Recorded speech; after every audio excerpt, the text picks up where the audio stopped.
What's up guys, welcome back to Seize the Speed for another special review. And today to the left side of me we have a 2024 Toyota Land Cruiser 1958 edition. Let's get into it.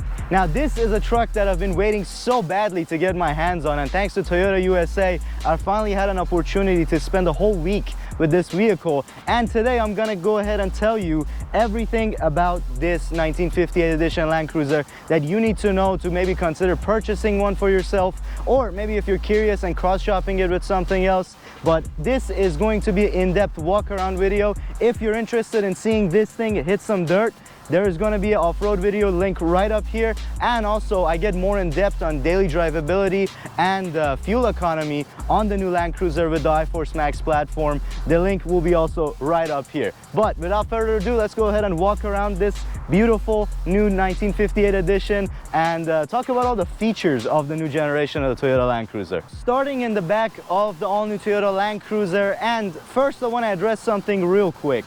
The new Land Cruiser platform for the United States is a different platform and a different vehicle compared to the LC200 that we had previously. That was the full-size Land Cruiser, if you will call it that. Came with a V8 5.7 liter, much wider and a larger vehicle than this car. This is what is known to the rest of the world as a Land Cruiser Prado. This has always been the narrower, sportier, more nimble off-roading Land Cruiser, and it came with a variety of different options over the years. We have never got the Land Cruiser Prado in its Prado form, but we got its cousin, the Lexus GX 470 and 460, so that was the version of the Prado we received. But for this year, we now get the Toyota Land Cruiser, and we also are going to get the GX 550, which we'll do a review of that very, very soon. But as far as the Land Cruiser goes, the overall styling has very much matured up and come up to 2024 with the boxy two-tone SUVs going around. The rear end of the Land Cruiser is perfect the way it is, although if I had to change one thing about it, is the iconic spare tire that the Land Cruiser Prado came with, and that was its distinguishing factor compared to the Lexus GX counterpart. Let's go ahead and take a look at the side profile. So, side profile of the Land Cruiser, continuing with that chiseled, squared off look, and you can see this slight bend in the window line coming all the way into a pretty sharp rake reminiscent of the old Land Cruiser generations. This is boxier than the previous generation Prado. All the black accents are another hallmark of the 1958. We have this line up here and continues all the way to the windshield, which separates the roof, gives you that floating roof line. And on some of the higher trim models you can get a two-tone roof on the kind of a heritage edition. Pays homage kind of to the FJs and all that stuff, so you can get a blue with a white top, which looks pretty sweet. And speaking of retro, if you look at these side view mirrors, they almost look identical to the FJ Cruiser side view mirrors. And even on the 1958, which is the base model Land Cruiser, they do fold when you lock the door, or you can control it from the inside, which on off-roader, this helps getting you through those narrow trails. So the 1958 edition doesn't come with a whole lot of added options, but this one has one of them, which are these rock rails that are bolted on, and I believe it's right around a $900 option.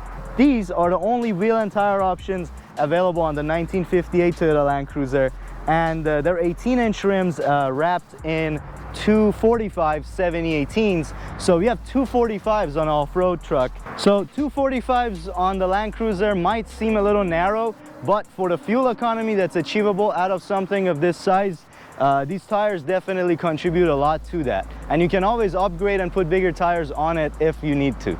So the front end of the Land Cruiser 1958 edition, and perhaps my favorite area of the 1958 edition, because we have these retro round headlights that kind of remind you of the FJ40, of course, and a lot of other Land Cruisers. You can also get a rectangular shaped headlight on the upper trim models, but these are the iconic 1958 edition, and I think the Heritage edition came with these. And another hallmark of the 1958 is all the plastic bumper pieces. So that's also exclusive to the 1958, kind of gives you that rugged off-roady style, goes with all the black accents all around the car. I think it looks pretty sweet, but if you like a little bit of a more upmarket Land Cruiser, you can buy the regular one, which comes with those rectangular headlights and painted trim all around the bumper. Of course, all Land Cruiser models come with this sweet grille that has Toyota lettering instead of a Toyota emblem. I think that looks pretty neat to me. So while we're at the front end of the Land Cruiser, I wanted to mention even the 1958 edition comes with front and rear parking sensors, and also it has your radar for the Toyota Sense 3 system, which means that it will keep your lanes for you and steer a little bit through the lanes with driver attention, of course, and it will keep the distance between your car and the driver in front. It is a very sweet feature to have in a vehicle like this, especially if you daily drive it, long distances on the highway. We're gonna talk about that when we talk about the interior. But for now, let's go ahead and pop the hood and see what we're working with. All right, let's go ahead and pop the hood on the new Land Cruiser and see what we're working with. And right off the bat, you can see some orange cables. And yes, folks, this vehicle is now a hybrid. The Toyota Land Cruiser is now equipped with the iForce Max 2.4 liter 4-cylinder turbocharged engine with hybrid assist, and this powertrain is good for a combined 326 horsepower and 465 pound-feet of torque, which is a pretty impressive figure for a vehicle of this size, and it'll allow the Land Cruiser to tow up to 6,000 pounds. So not only it has improved in fuel economy, but it also has improved in horsepower numbers. And speaking of fuel economy, the Land Cruiser is rated for a 22 miles per gallon city and 25 highway, with an average of 23. And as I mentioned, there is a whole video of me testing out those figures. If you want to see how accurate those are, link right up here. But spoiler alert, I've been averaging right around 22, 23, especially if I'm driving more on the highway. And I've seen numbers around 20, 21 pretty frequently with this car. So yes, those numbers are pretty close to what they are in real life. As I mentioned, iForce Max means that this indeed is now a hybrid vehicle, and that comes with a slight bit of compromise in the back in the form of what I like to call a battery bump. So as you can see, we don't have the flat floor we used to have here. We have a little bit of a bump. Honestly, Toyota did a great job in packaging. You really don't feel like a huge space compromise here. And even then, this is a little storage cubby right here, as you can see. And also we have storage cubbies onto the side. They're not huge, but you know, they can fit a little bit of tools or such things. And it is noteworthy that the hybrid does give this car the ability to run a 120 volt 2400 watt outlet in the back, so you can actually run some serious equipment because of the hybrid powertrain in this car. But as I mentioned, there's a slight bit of space compromise. You can't really get a 1958 with a third row seat because of this. And we can go ahead and see when the seats fold down what type of storage we get here. So we have a 60-40 splitting rear seat, and if you pull this handle right here, so you can fold this seat out of the way, get a little bit of more storage right here. But unfortunately, for some of you that are into camping like I am, you no longer get a flat platform over here, so you would either need to build a platform to sleep in here, or maybe get the seats out and build one on this side. So we lose the flat floor, but we gain a lot of fuel economy and a 2400 watt power cord. Pretty cool. So the 1958, being the base model, doesn't come with a power lift gate, but it does still come with a glass that opens up so you can have easy access to your stuff and to your groceries in the back, which I think is pretty cool. A lot of people use the Land Cruiser as a family car, so let's go ahead and check and see how much room we get in the back seat. We've got a nice little handle over here that helps you get up into the vehicle, and as far as room goes, I have plenty of leg room and plenty of headroom in the Land Cruiser. No complaints. I can recline the seat just a hair, so pretty good seating position if you do want to lean back. Of course, we have a nice little center armrest with cup holders for your rear passengers in the center, or you can have 3 passengers if you have that folded up. We have air conditioning vents up in the roof, which work pretty well. Right now the motor is off, but the hybrid powertrain is keeping us cool. And here is your climate controls in the rear. Pretty sweet. You can control your temperature. You have your own full zone in the back seat pretty much, even in the 1958 edition. And if you check this out right here, we have a regular cigarette lighter, which is pretty rare nowadays. And on top of that, we have 2 USB-C ports for your rear passengers. All right, so let's go ahead and hop in the cockpit of the Toyota Land Cruiser. Power button to turn it on. And we don't really have a starter because it is a hybrid, so the engine just whirs into life. Starting right here with the infotainment system in the 1958, this does have the base model audio 6-speaker system with a 8-inch display. Everything works pretty well, everything's intuitive. You can control your basic climate stuff. You have navigation in here, or you have wireless Apple CarPlay and Android Auto in the Land Cruiser, which is what I've been using for the most part. And let me tell you, the audio system is pretty decent, but it still leaves a little bit to be desired in terms of what we've been seeing in a lot of competitors. But you do in fact have the option to upgrade to a 14-speaker JBL audio sound system in the fully loaded Land Cruiser trim. Coming down into the air conditioning, we have these pretty well adjustable vents, and you have twist to close the vents. Pretty nice to use. It has a pretty good tactile feel to it, and the side vents are circular, so kind of aerospace inspired, kind of looks like what you get in an airplane. The climate control has all kinds of physical buttons, which I do appreciate, makes it a lot easier to use. You have your dual zone climate system. The 1958, being a base trim, still has heated seats and a heated leather-wrapped steering wheel, which is pretty sweet. These are blanks for your ventilated seats if you do end up getting the fully loaded model. So this is where the wireless charging pad lives on the fully loaded models, but in the 1958 we do still have some USB-C charging ports over here for your phone in lieu of the wireless charging. Coming right next to it, to all of our drive mode selectors, we do have Sport, Eco, and Normal, and we do have our transmission ECT button like all the old Toyotas. We still retain that here. We have a crawl control button, which is kind of like an off-road cruise control. Pretty sweet option on the Land Cruiser. Right next to it, we have the lever to our 8-speed gearbox in the Land Cruiser. Honestly, Toyota did a bang-up job with this transmission. I absolutely enjoy driving it. We'll talk about it a little bit more when we take this thing for a spin here in a little bit. You have a hold button, so if you're going up a steep hill and you're worried about rolling back, it will hold you. And here's the business end of the Land Cruiser. This is all your four-wheel drive controls right here. So all Land Cruiser models are full-time four-wheel drive, so they're always in 4 high. But you do get a low-range differential controller, of course. And all Land Cruisers come equipped with a center diff lock and a rear locking differential. Pretty sweet for a base model truck. Now, on the fully loaded versions, this blank is for the sway bar disconnects that the 1958 doesn't have. So here's our center console and our center storage area. As you can see, it's actually pretty decent. We got some camera equipment in there, my mics. Now on the higher trim models, you can actually option this to be a cool box, so you can have cool drinks on a road trip. Pretty cool.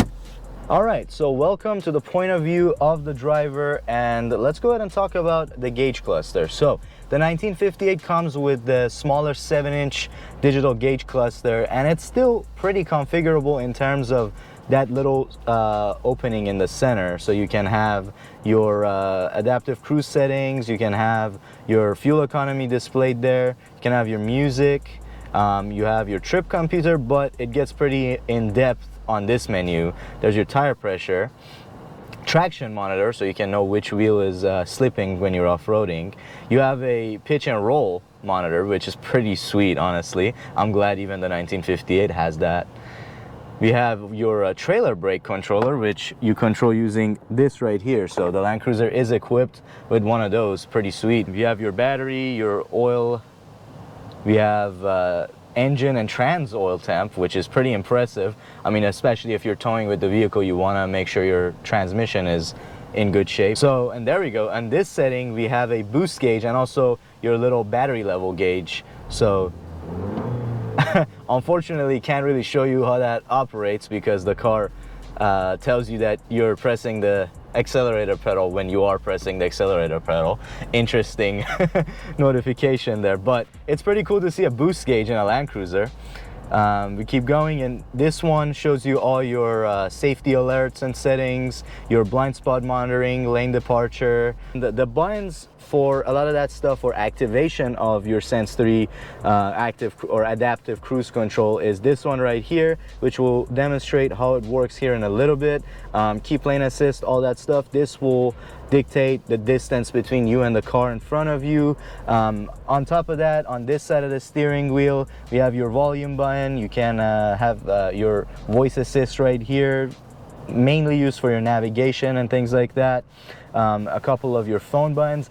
I just don't like the configuration of how mixed up your radio buttons and your other functions are on this steering wheel. Usually we have auto manufacturers put your cruise control and gauge cluster controls on one side and radio on the other. In the Land Cruiser, it's kind of mixed up. So you have your volume button there, you have your skip track here, and then you have a phone button there, but then you have a back button that controls your gauge cluster again.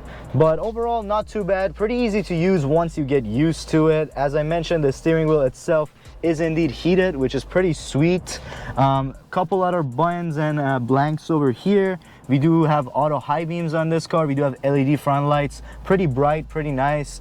This is a brake safety system that recognizes when you're backing out of parking spots, cars that are oncoming, or pedestrians and stops.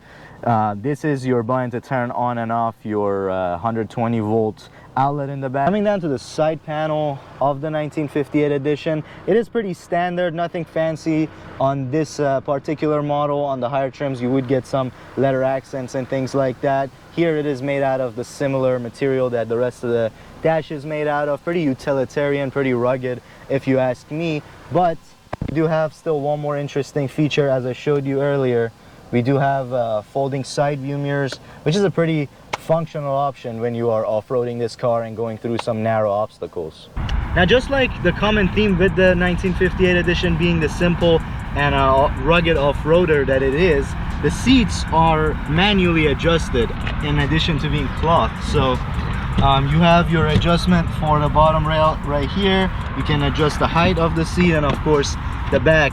But the bonus with that is, you know, less electronics to go bad and also less weight added to the vehicle overall. All right, and that is everything I have for the interior of the 1958 edition Land Cruiser. So without further ado, let's go ahead and hop in with me. We're gonna buckle up and hit the road and talk a little bit more about how the iForce Max powertrain functions with this vehicle.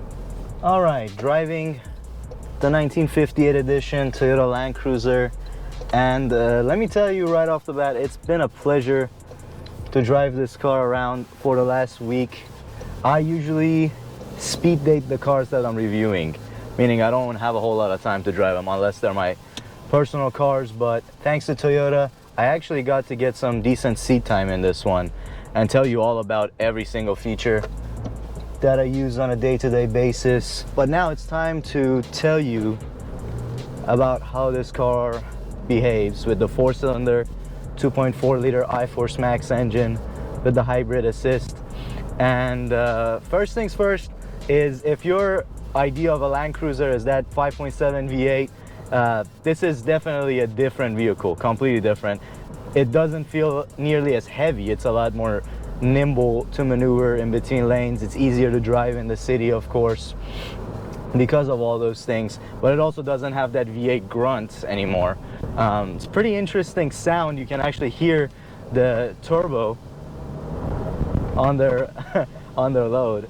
You can hear the little bit of blow-off valve noise out of there, and on top of that, you can actually hear a little bit of electric motor noises coming through your transmission, which is pretty neat. That's a first one for me, but you can hear it in between gear changes if there's absolutely no other sound in the truck. We do have 3 different drive modes on the 1958, and right now we're in normal, but we can go ahead and switch into sport mode.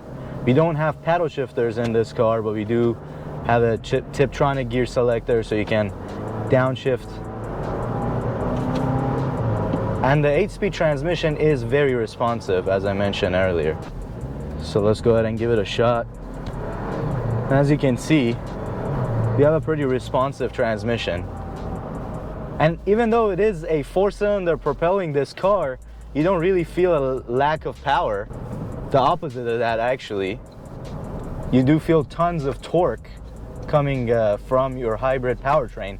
465 pound-feet worth to be exact. So the car, despite its size and weight, gets out of its own way, no problem at all. And the low-end torque while off-roading is very important.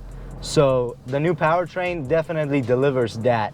It builds up its torque pretty low end because of the hybrid assist, and you can see a big difference if you do take this thing off-roading.